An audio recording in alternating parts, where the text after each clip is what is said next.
André-Paul Baillon, bonjour. Bonjour. Je suis très heureux de vous retrouver à Bruxelles pour ce congrès des experts comptables consacré à la fiscalité. Alors justement, je vous propose de rêver un instant. Vous venez d'être nommé ministre de l'économie et des finances. Quelle est votre première réforme fiscale? Je crois que ma première réforme fiscale ira sur la transmission d'entreprise. On est dans un stade où les baby boomers sont à devoir transmettre leur entreprise et c'est un véritable enjeu pour notre pays. Alors pourquoi? Qu'est-ce que vous pouvez nous dire? Alors, c'est un enjeu pour notre pays parce que les cessions d'entreprise, si elles ne sont pas bien faites, c'est une perte d'emplois en ligne. On estime à 80 à 100 000 emplois par an si les entreprises se cèdent mal. Donc il faut faciliter cet élément et il faut vraisemblablement réformer immédiatement ce qui a été pris il n'y a pas très longtemps sur la loi Hamon. La loi Hamon, je rappelle, a institué un délai de prévenance des salariés de 2 mois qui est un vecteur mortifère pour la cession d'entreprise. Et je ne parle pas d'autres mesures qu'on pourrait prendre très rapidement avec. Alors justement, réformer la transmission d'entreprise, la réglementation, est-ce que vous pouvez nous dire en quoi vous la réformez? Quelles sont les principales modalités d'application de votre réforme? 2 points essentiels. 2 points essentiels. Le premier, une fois abrogée la loi Hamon, c'est réexonérer les chefs d'entreprise des plus-values qu'ils peuvent réaliser à l'occasion de la cession.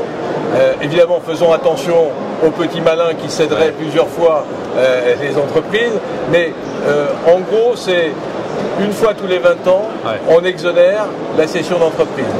Et puis, il faut inciter vraisemblablement à constituer des pôles d'ETI en France. On n'est pas assez fort pour aller à l'exportation.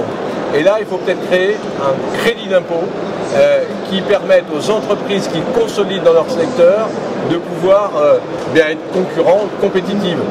Est-ce que vous, dans ce cadre, vous anticipez des difficultés d'application? Alors les difficultés d'application, sur le premier point, si on fait une limite tous les 20 ans, peu de difficultés. Le législateur, dans sa grande sagesse, saura définir les conditions. Ça deviendrait plus simple en plus. Ça deviendrait plus simple. Dans la seconde, évidemment, il va falloir être un petit peu plus fin. Parce que consolider dans son secteur, obtenir un crédit d'impôt, on peut très rapidement avoir une dérive de ce point de vue-là. Donc il faudra qu'on soit très observateur de ce qui doit se faire par rapport à l'aménagement du territoire, par rapport à la dynamique vis-à-vis de l'exportation, par rapport aux secteurs qui sont porteurs pour l'économie française.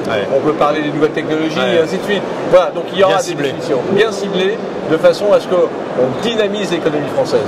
Dernière question, tout ça, combien ça coûte et comment vous le financez? Très sincèrement, c'est un jeu à somme nulle. Si on exonère les chefs d'entreprise de leur plus-value, ils vont rester en France et ils vont réinvestir en France sur des entreprises françaises pour développer l'économie. Si on crée un crédit d'impôt au niveau des entreprises pour consolider leur secteur, elles vont développer en France, elles vont apporter à l'économie par leur imposition propre, l'impôt société, la CFE. Donc c'est un jeu à somme nulle.